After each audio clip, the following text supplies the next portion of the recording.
नमस्कार, मैं हूं जितेंद्र और आप देख रहे हैं आपकी आवाज।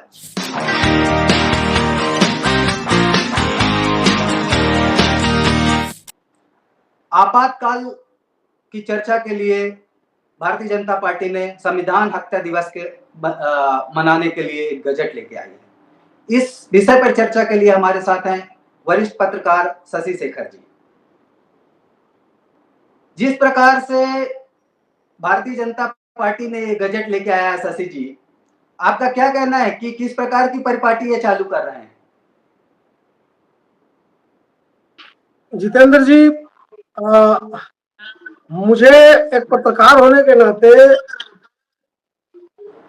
पूरे पत्रकारिता करियर के दौरान मैंने ये देखा कि कोई भी एक ऐसा साल नहीं बीता तो 25 जून की बात जो आपातकाल लगाया गया था और उसकी जब जब बरसी आई तो उसकी आलोचना मैंने या मेरे तमाम पत्रकार साथियों या बुद्धिजीवी वर्ग के लोगों ने या आम नागरिकों ने भी न की हो, औपचारिक और अनौपचारिक दोनों तरीकों से।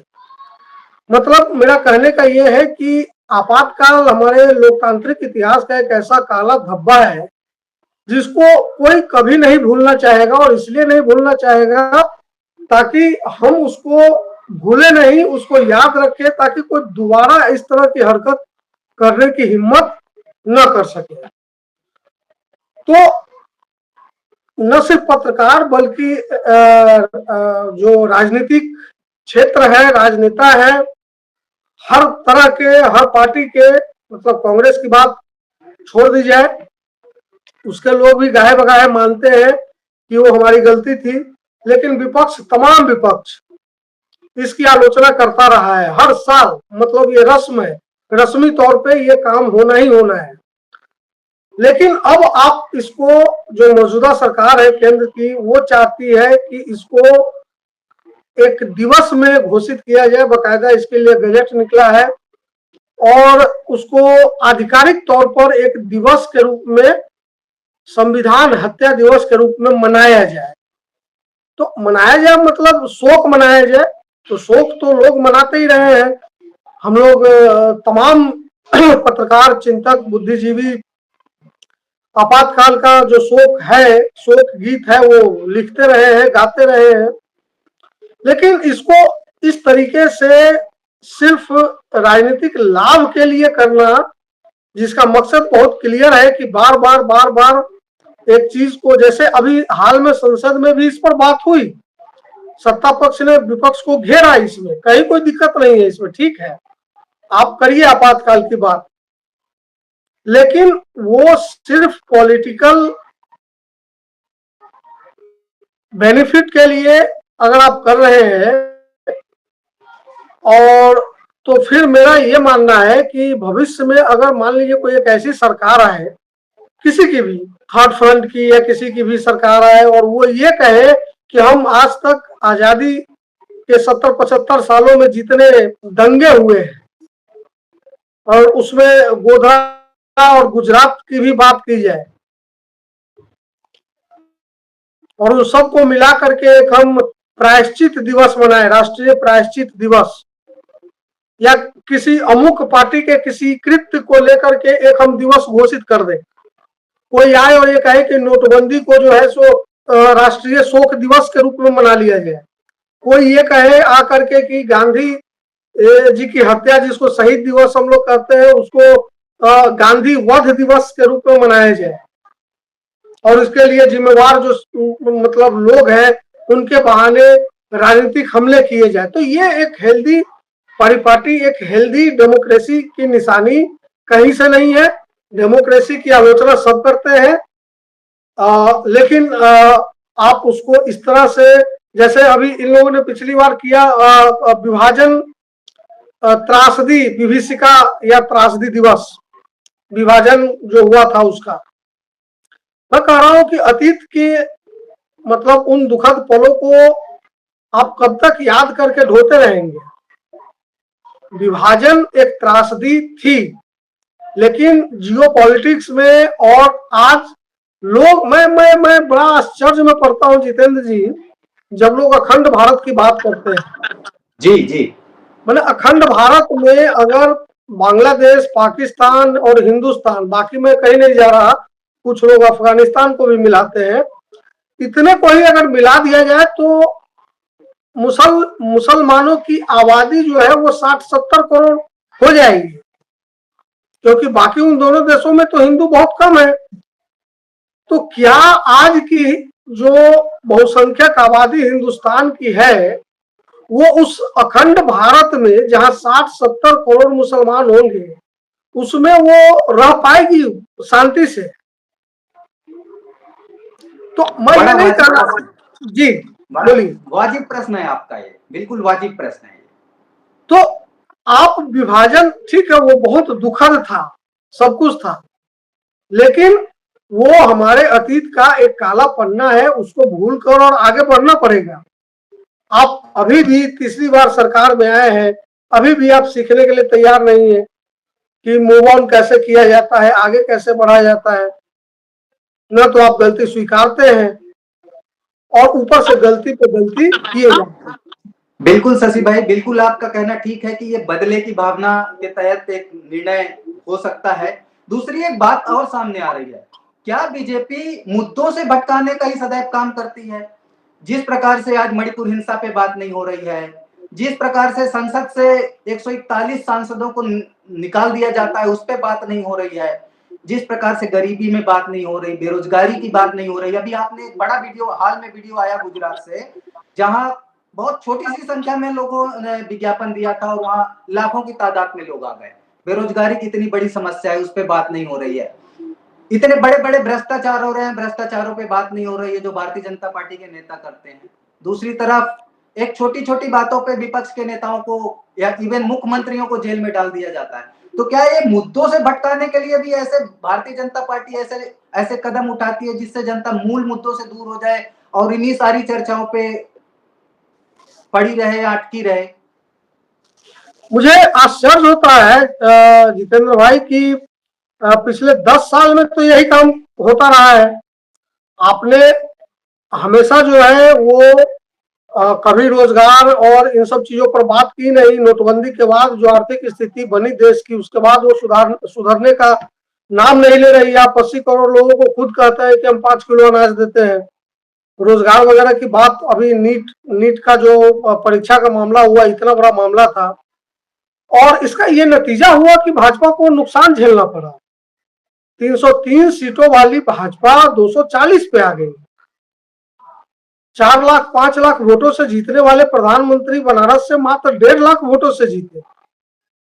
बावजूद इसके उत्तर प्रदेश जो उनकी नई प्रयोगशाला थी, जो बिल्कुल उनका हार्टलैंड था एक तरीके से, वहां पे वो मात खा गए। और इन तमाम हथकंडों को अपनाने के बाद, इन तमाम कोशिशों के बाद कि मुद्दों से कैसे भटकाया जाए, तो आपको परिणाम मिला। लोगों ने आपको सिखाया कि नहीं, आप मुद्दे पे आइए, बात कीजिए, लेकिन आपने नहीं किया और आप 303 से 240 पर आ गए। तो क्या आप अगली बार 240 से 200 पर जाने के लिए भी तैयार हैं? मतलब मेंटली अगर आप तैयार हैं तभी आप इस तरह से कर रहे हैं। शहरों के नाम बदले, इन्होंने शहरों के नाम बदले, उसका व्यापक कोई ऐसा सामाजिक जीवन पे कोई व्यापक असर देखने को नहीं मिलता। मुद्दों से भटकाने का काम सदैव भारतीय जनता पार्टी करती रही है। और ये बड़े प्रश्न खड़े हो रहे हैं आज एक पूरे देश के अंदर की क्या जरूरत थी, क्या ऐसी जरूरत आन पड़ी कि भारतीय जनता पार्टी को ऐसे निर्णय लेने पड़ रहे हैं कि संविधान हत्या दिवस जैसी पुरानी बातों पे बात करनी पड़ रही है। जनता जागी हुई है, जनता प्रश्न कर रही है। आज भारतीय जनता पार्टी के सामने भी बहुत बड़ा प्रश्न है कि इसकी क्या जरूरत है। जैसा कि शशि शेखर जी ने अभी कहा कि यदि नोटबंदी को राष्ट्रीय काला दिवस मनाने लग जाएं, या गोधरा का जो 27 फरवरी 2002 को जो गोधरा कांड हुआ था, उस दिवस को कुछ अन्य नाम से कोई अन्य सरकार आती है और मनाने लग जाती है, निश्चित रूप से ये गलत प्रपार्टी, बहुत ही गलत प्रपार्टी की शुरुआत भारतीय जनता पार्टी ने की है और इसका खामियाजा भारत का लोकतंत्र आगे देखेगा।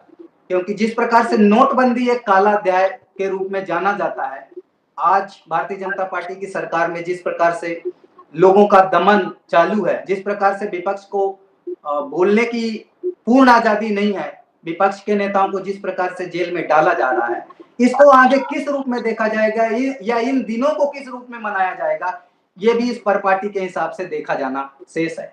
शशि भाई क्या कहना चाहेंगे? नहीं, बिल्कुल आपने सही कहा कि आप जिस चीज की नींव आज डालेंगे हो सकता है कि कल को वही हो। देखिए, मैं यहाँ कांग्रेस को डिफेंड नहीं कर रहा। कांग्रेस ने बहुत सारी गलतियां की है, तो गलतियां की है तो आज वो भुगत रही है, 15 सालों से 12 सालों से भुगत रही है कि 40 और 50, इस बार जाके 99 सीटें आई है उसको। तो जनता ने जितना उसको सजा देनी थी दे दी, और जनता को जब 1977 के चुनाव में सजा देनी थी उस वक्त भी जनता ने सजा दी और इंदिरा गांधी को चुनाव तक हरवाया। तो इस देश की जनता ही आखिरकार मालिक है और वो बहुत समझदार है, इसीलिए आज भाजपा के लोग 300, 300, 240 पे हैं। मैं यही कह रहा हूं कि आपको अपनी गलती से सीखने की जरूरत है, लेकिन समस्या यह है कि आप अपनी गलती मान ही नहीं रहे हैं। आप इस बात से खुश है कि कांग्रेस 100 भी नहीं पाई और हम सरकार बना ली है। सरकार बनाना लोकतंत्र में कोई बड़ी चीज नहीं है। सरकार 15 साल 20 साल चला लेना भी कोई बहुत बड़ी बात नहीं है। इस देश में 25-25, 30-30 साल तक लोग मुख्यमंत्री रहे हैं और आज कोई नाम लेवा तक नहीं है। तो ये अगर कोई सोच कर बैठा है कि मैं कीर्तिमान बना दूंगा तो मैं अमर हो जाऊंगा, तो कोई इस दुनिया में अमर होने आया नहीं है। कोई किसी को याद नहीं करता। आज गांधी जी को चौतरफा निंदा झेलनी पड़ती है कई लोगों की तरफ से, कई संगठनों की तरफ से। तो आप आए हैं, आप जब तक कुछ अच्छा नहीं करेंगे तो ये मतलब ये है कि 10 साल जो आपने गुजारे उसका नतीजा है कि आज आप यहां आ गए। सवाल है कि अब आप कहां जाना चाहते हैं? क्या ये रिस्क लेना चाहते हैं कि हम 240 से भी नीचे जाए? तब तो आप करते रहिए, ये सब कोई दिक्कत नहीं है। संविधान हत्या दिवस मनाइए, हाँ, मेरठ, मलियाना, हासिमपुरा शोक दिवस मनाइए, कोई दिक्कत नहीं है। उसका भी मामला 30 साल हो गया, 35 साल हो गया, आज तक शायद चल ही रहा है। सुप्रीम कोर्ट से फाइनल डिसीजन शायद नहीं हुआ है, मेरी जानकारी में हाईकोर्ट से तो हो गया है। तो अब करते रहिए, प्रायश्चित मनाते रहिए लोगों को। लेकिन क्या लोग इसके लिए तैयार है? आम आदमी इस चीज को याद करने के लिए तैयार है कि 1975 में क्या हुआ था? क्या आम आदमी इस बात को याद करने के लिए तैयार है कि 2002 में क्या हुआ था गुजरात में, या 1987 में कांग्रेस की सरकार में उत्तर प्रदेश में मेरठ में क्या हुआ था, या बिहार में 1989 में क्या हुआ था? लोग बहुत आगे निकल चुके हैं, पीढ़ियां बहुत आगे निकल चुकी है, तकनीक बहुत आगे निकल चुका है।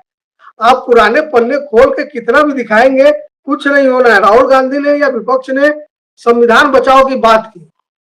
मेरा अपना व्यक्तिगत मत है कि संविधान बचाने के नाम पर लोगों ने कितना वोट किया नहीं किया मुझे नहीं मालूम। हाँ, आरक्षण से जुड़ा मसला था, जातिगत सर्वे एक मसला था, उस पर लोगों ने जरूर किया होगा। लेकिन आम जन, मुझे नहीं लगता कि संविधान बचाओ के आह्वान पर जाकर वोट करके और बीजेपी को 240 पर ले आया, ऐसा नहीं।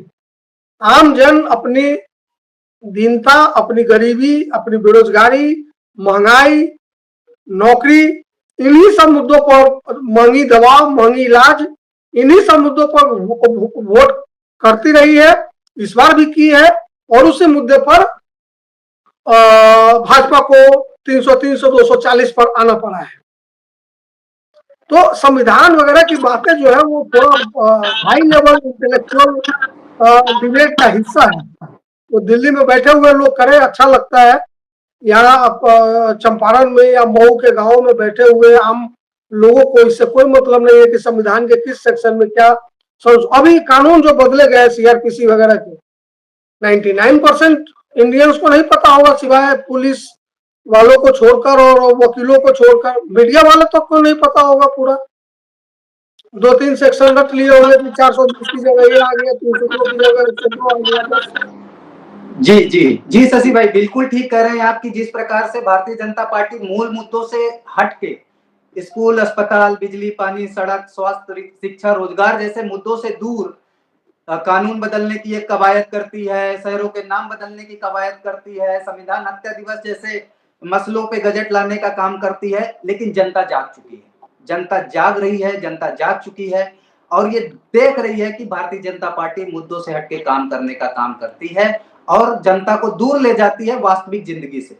इन्हीं सब का असर है कि इस लोकसभा चुनाव में 303 सीटों पर रहने वाली भाजपा 240 सीटों पे आके गिरती है, लेकिन उन्हें फिर भी समझ नहीं आता। जैसा कि शशि शेखर जी ने कहा कि जिस प्रकार से इन्होंने संविधान हत्या दिवस मनाने का निर्णय लिया है, आगे देखना होगा कि नोटबंदी जैसे काले अध्याय को किस दिवस के रूप में मनाया जाएगा, गोधरा हत्याकांड जैसे काले दिवस को जो गुजरात में हुआ था किस रूप में मनाया जाएगा, या किसानों पे जो किसान आंदोलन को जिस प्रकार से कुचला गया है उस वर्ष को किस वर्ष के रूप में 700 किसान मारे गए थे एक साल में।